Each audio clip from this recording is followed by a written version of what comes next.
Okay, so I said I'd be back quickly, and literally I've loaded up the other one, and I've hit record, and I'll hit play in a second, and it's US 101st Airborne Impressions, 1944 to 1945. So I don't know if this is going to be a D-Day thing, or a Market Garden thing, or a Bastogne thing, or everything. It's 13 minutes, so it can't be everything. I don't know what we're going to get now. Okay, let's hit play. Hey guys, so Jesse's War Movies here.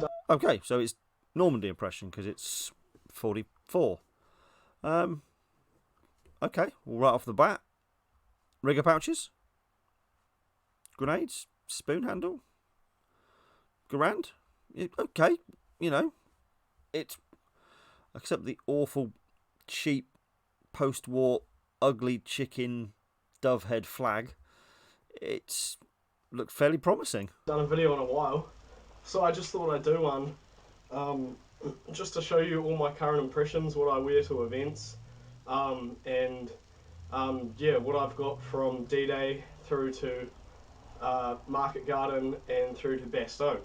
So first starting off is the Normandy impression for a paratrooper with a M1 Garand rifle. This is just my homemade one. Yeah, it looks kind of square. Okay. If you want to make a rifle, okay. Different. So, shut that down for now. So, In fairness, it sounded solid. Wish I could just make things like that. starting from the bottom, I've got my jump boots on. I don't know if you can see. Yep. But Just. with the M3 trench knife, like I always wear. My M42 jumpsuit in my left pocket here.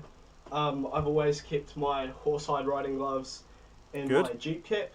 And also for this particular impression here, I'm keeping my cleaning kit in there as well. I've actually ditched the GP ammo bag for this because you want to kind of go as light as possible.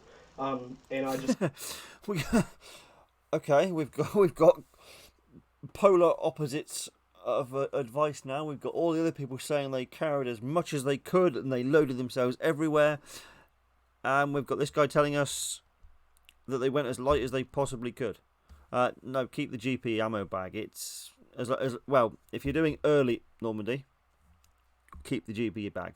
If you're going +4, 5, 6, then yeah, fine, lose it. Again, it's very time sensitive, or time correct, time authentic.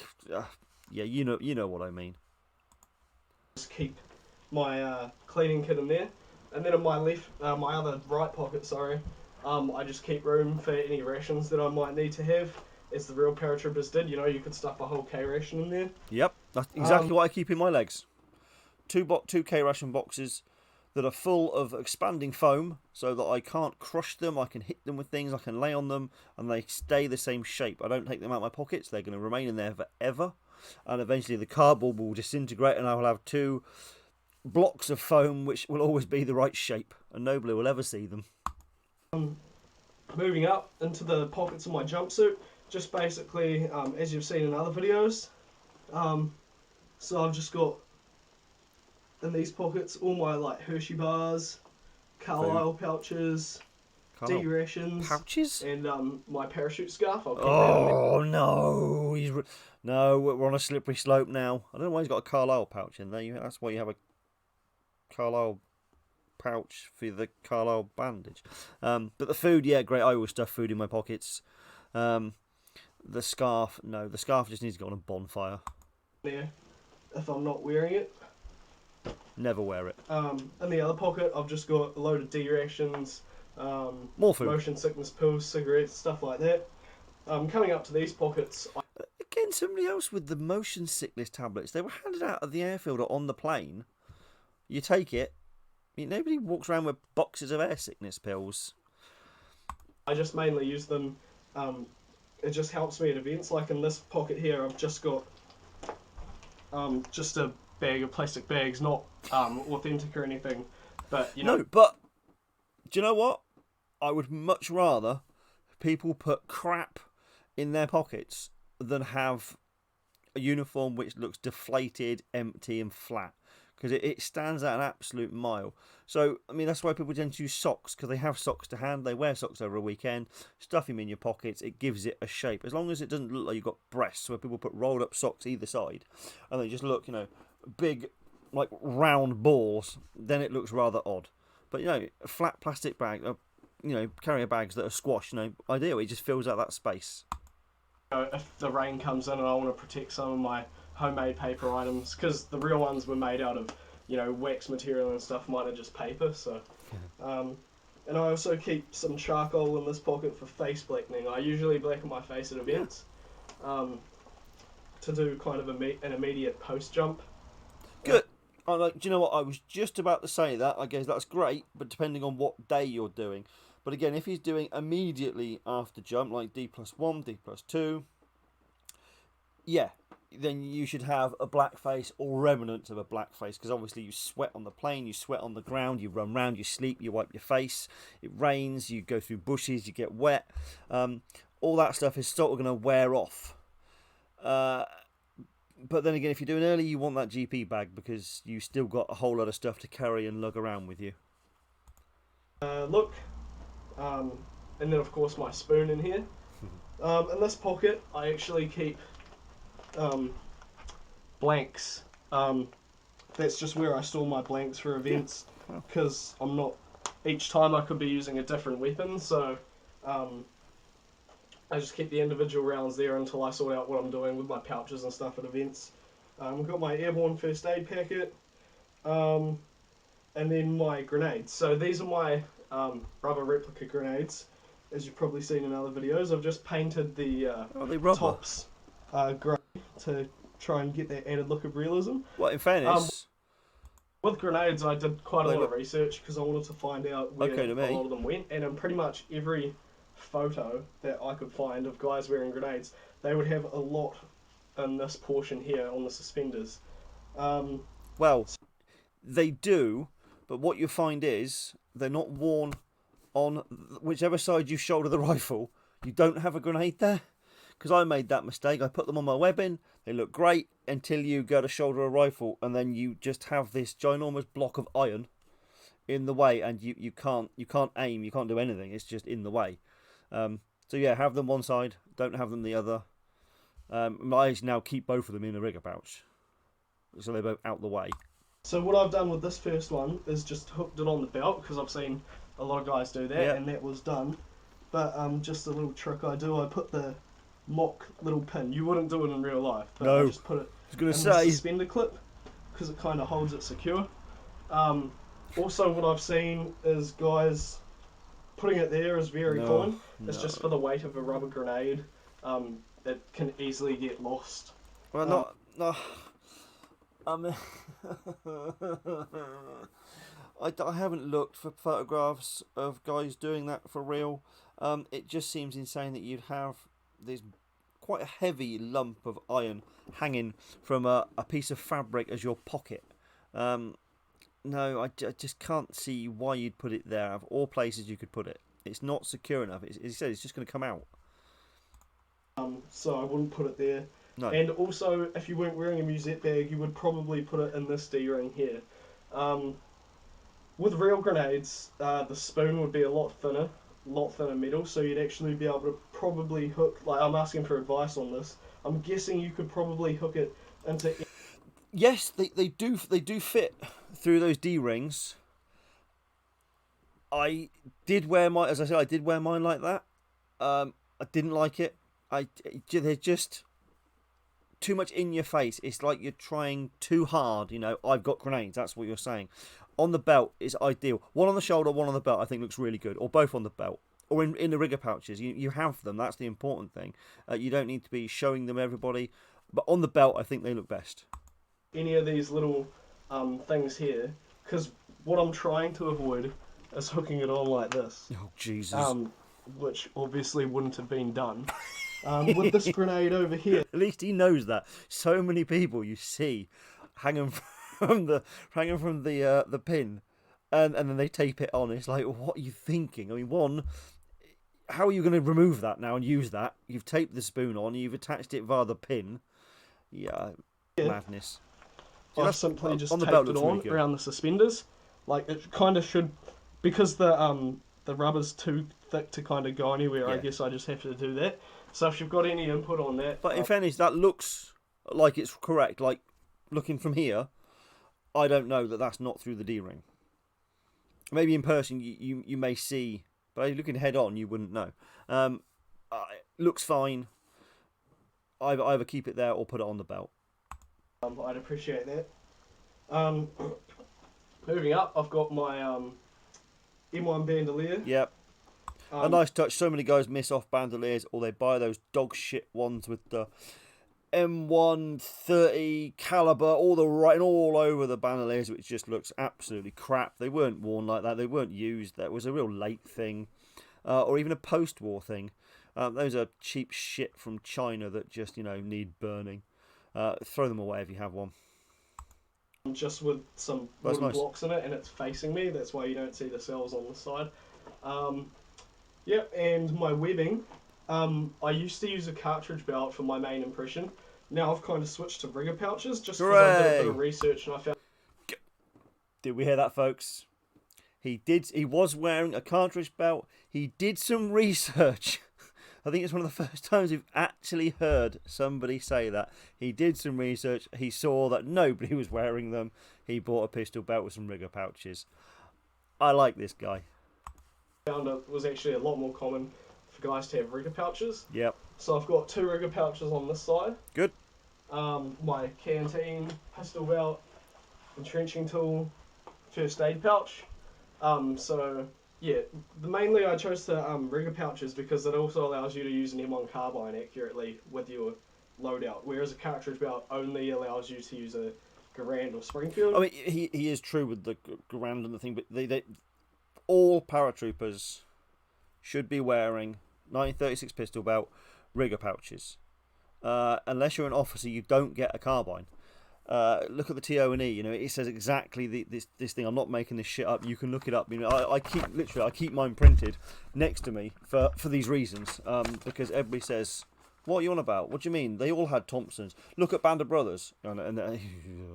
But even look at original pictures. You see guys. Of course, you see guys with Thompsons. You see guys with everything. You want to find a picture of something, you will find a picture of exactly that. Look for a picture of a guy wearing a diving helmet and carrying a P38. You'll find one. You'll find anything you want to find. You will find eventually. You just need to look hard enough. But you always want to be going for the average guy. Not that one weirdo who carries his tea shovel tucked into his pistol belt by the handle. As I say, you can find an example of whatever you want to. You want to aim for the average guy who's not doing anything weird. When you take a picture, when you look through the books, you see 1,000 pictures. You want all the guys that look like each other. 999 of those pictures, you'll get a guy that looks pretty much the same. That's what you should aim for. The average trooper. Breathe, Dan, breathe. Webbing's great. The only thing I would do is I'd put the Carlisle pouch right on the centre next to the water bottle and stick another rigger pouch there. And I think, that would make quite a difference, really. It's on the way to being a really good impression. And I also kind of like the look of them. So yeah, if I was using an M1 Garand, I would put my clips in there. If I was using a Springfield, I would probably just get individual rounds out of my pocket here. But it's just all about finding something that works for you. Well, I disagree with the last comment. It's not about finding something that works for you. There are certain ways of doing this. There's the right way or there's the wrong way. Got my gas Brassard. It's pretty beat up now. But they look much better beat up. I mean, they put them on in England. They had that miserable plane ride. You jumped in the dark. They would have been wet. You'd have been rolling around on the ground. You'd have gone through hedges. You'd have run through buildings. You would have slept in this thing. They would have looked like shit within the first few hours of being on the ground. On my 42 jacket, I just have the ring that goes under the epaulet and just a tiny bit left. That's it. And I'm just going to leave it like that. I think that's great.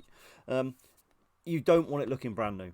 If it looks brand new, you've done something. As soon as you buy one, screw it up. If it rips, who cares? They should not look brand new pieces of cardboard. That looks really good. That looks like it's been used. Looks like it's been worn. Which is nice and authentic looking. Yes. a lot of guys have real new looking gas brassards and then a really dirty uniform and it just doesn't really match. So Yeah, I like him. And what he says is, some things are a bit, maybe not, I don't agree with that. But then he says things like, you're thinking, yes, exactly. Why do these guys wear brand new, shiny, spotless uniforms? Or they do something, as he just said, they have a nice, brand new, out of the packet, shiny brassard.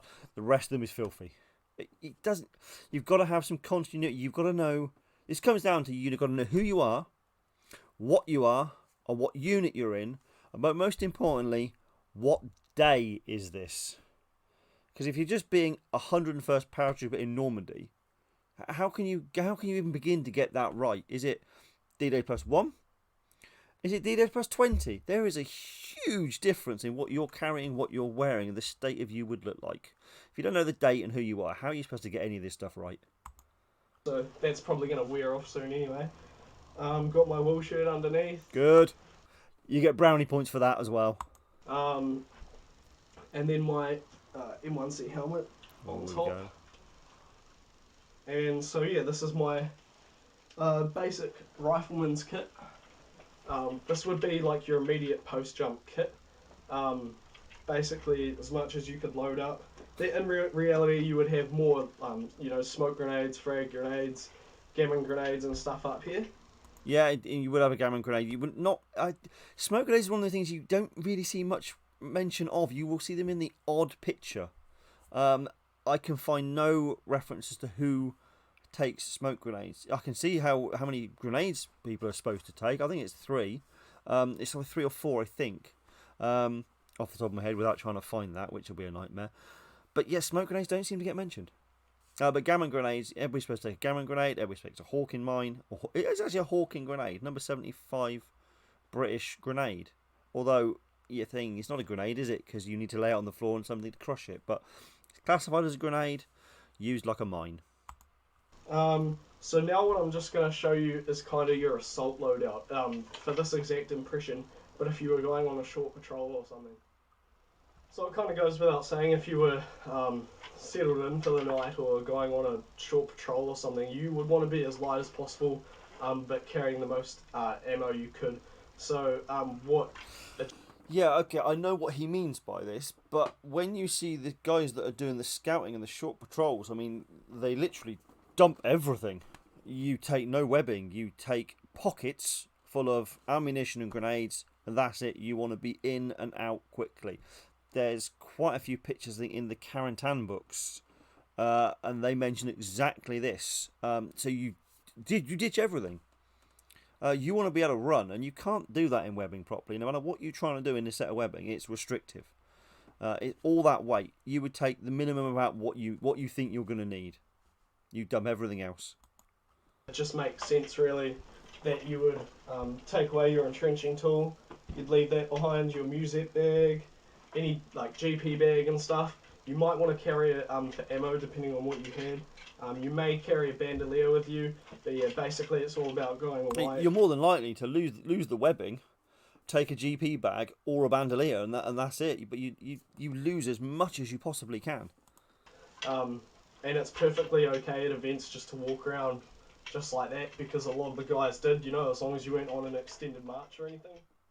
Alright, so this is the impression, my impression for a Thompson submachine gunner during Operation. Okay, so he's going into now Market Garden and Bastogne, so there's not a lot of point looking at this. It's completely outside of what Mr. 44 do. And to be honest, I don't know too much, certainly not in the detail that we do for Normandy, about Market Garden and Bastogne, so there's no point even going through this stuff. Unless he jumps back to Normandy, which I wouldn't have thought he would do. And that's Bastogne, obviously.